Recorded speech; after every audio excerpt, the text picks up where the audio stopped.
100, set, 50, 40, 30, 20, 10.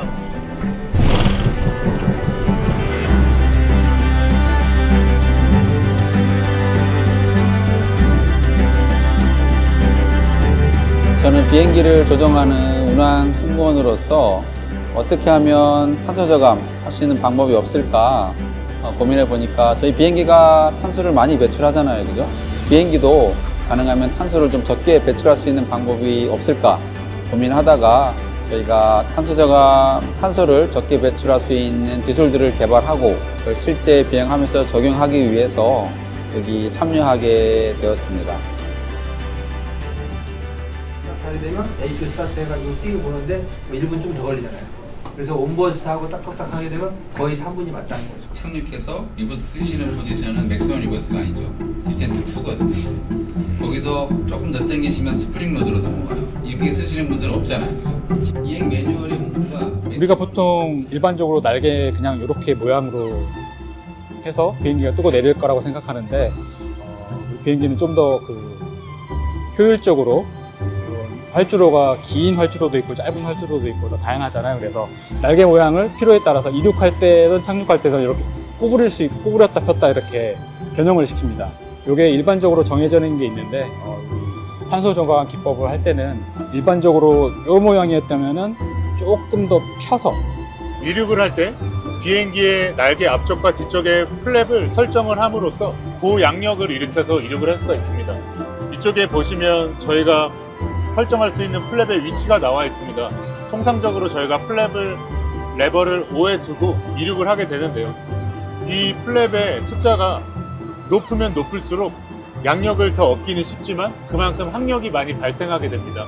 그래서 통상적으로 저희가 세팅하는 플랩 5가 아닌 플랩 1으로도 이륙이 가능하거든요. 그래서 플랩 1으로 세팅함으로써 항력을 감소해서 연료를 줄이고 궁극적으로는 연료 저감을 통한 탄소 저감을 이뤄내는데 그 목적이 있습니다. 혹시 우리가 가장 많이 다니는 노선인 김포 제주 간에 왕복 비행을 하려면 얼마나 많은 연료를 쓰는지 혹시 알고 계시나요? 저희는 그 연료를 킬로그램 단위로 쓰는데요. 이거를 일반인들이 편하게 이해하실 수 있는 리터로 환산하면은 약 6,000에서 7,000리터 정도를 사용을 합니다. 중형차로 치면 차 100대 정도를 꽉 채울 수 있는 그런 연료인데요. 이렇게 탄소를 저희가 소비를 많이 하면서 어떤 환경에 대한 약간의 책임감이 생겨서 한번 시작을 하게 되었습니다. 저는 비행 경력이 이제 겨우 6년밖에 안 되지만 저보다 한참 비행을 많이 하셨던 20년, 30년 된 기장님들에게 여쭤보면 그런 말이 있더라고요. 예전에는 이맘때쯤 이 공항에 가면 바람이 이렇게 불고 이맘때쯤 저 공항에 가면 이런 기후를 예상을 해야 된다 라고 이제 구전처럼 이제 조종사들끼리 알려주고 이제 전달해왔던 정보들이 있는데 요 근래 한 5년 사이에 그게 점점 맞지 않다고 합니다. 김해공항을 들어갈 때도 그렇고 김포공항을 들어갈 때도 그렇고 이제 예전과 점점 기후가 달라지는 게 경력이 오래된 기장님들일수록 더 크게 잘 느껴지신다고 하더라고요. 고작 6년 된 저도 제가 비행 시작할 때와 지금의 기후가 많이 달라졌던 게 느껴질 정도니까요. 일반 승객들은 전혀 알 수가 없습니다. 사실 내부에서 보면은 그 비행기 날개 모양이 어느 정도 변화는 있겠지만 이 변화가 일반적인 수준인지 아니면 저게 지금 탄소 저감을 위해서 저만큼 했는지는 사실은 아주 전문가가 아니면 알기는 어렵고요. 아무도 알아주진 않지만 그래도 묵묵히 그리고 활동을 하고 있답니다. 그래서 날씨 또는 비행기의 상태 그리고 비행기의 지연 상황 등에 따라서 저희가 할 수 없는 항목들이 상당히 많이 있습니다. 13가지 중에 거의 대부분이 날씨에 따라 좀 좌우되는 상황이 많이 생기고요. 그래서 그런 상황에서 무리하게 좀 탄소 저감 비행을 하기보다는 오늘 할 수 있는 항목들을 비행 전에 부기장님이랑 브리핑을 통해서 결정하고 그거에 맞게 실제 상황을 다 판단해서 좀 적재적소에 활용하고 있습니다.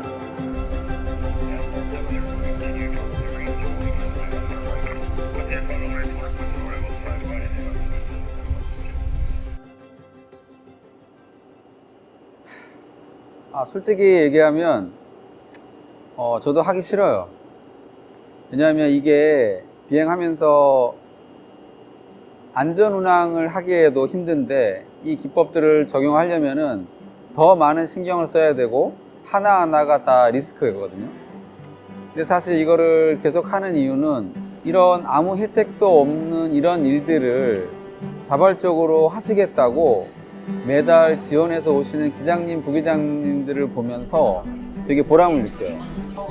와, 이런 분들도 있구나. 그래서 제가 여쭤봐요. 교육에 오시면은 어떻게 해서 여기 지원하시게 됐어요? 정말 예상치 못하게 우리 아들이 유치원에서 뭐 탄소 저감 이런 거 교육을 받는데 나는 아빠로서 뭘 할 수 있을까 고민하다가 왔다.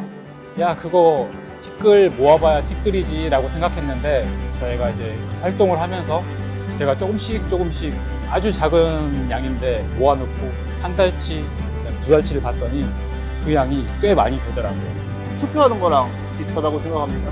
우리 한 사람 한 사람이 표를 던지는 게 그렇게 크게 의미가 없어 보이지만 결국 그게 모이고 모여서 더 큰 일을 일으킬 수 있는 것처럼 작아 보이는 것 하나하나가 이렇게 모였을 때 좀 더 큰 일을 이룰 수 있다고 생각합니다. 그래서 저희 항공사를 보고 다른 항공사들, 다른 전 세계에 있는 항공사들도 우리랑 같이 참여해서 모든 항공사에 있는 기장님, 부기장님들이 이렇게 참여를 하신다면 큰 변화가 있지 않을까요? 오늘 여러분들께서는 탄소 저감을 실천하고 있는 제주항공의 친환경 비행에 함께하고 계십니다. 우리 비행기는 고도 1700m, 시속 900km로 순항하고 있습니다. 자리에 앉아 계실 때는 항상 좌석 벨트를 매주시기 바랍니다.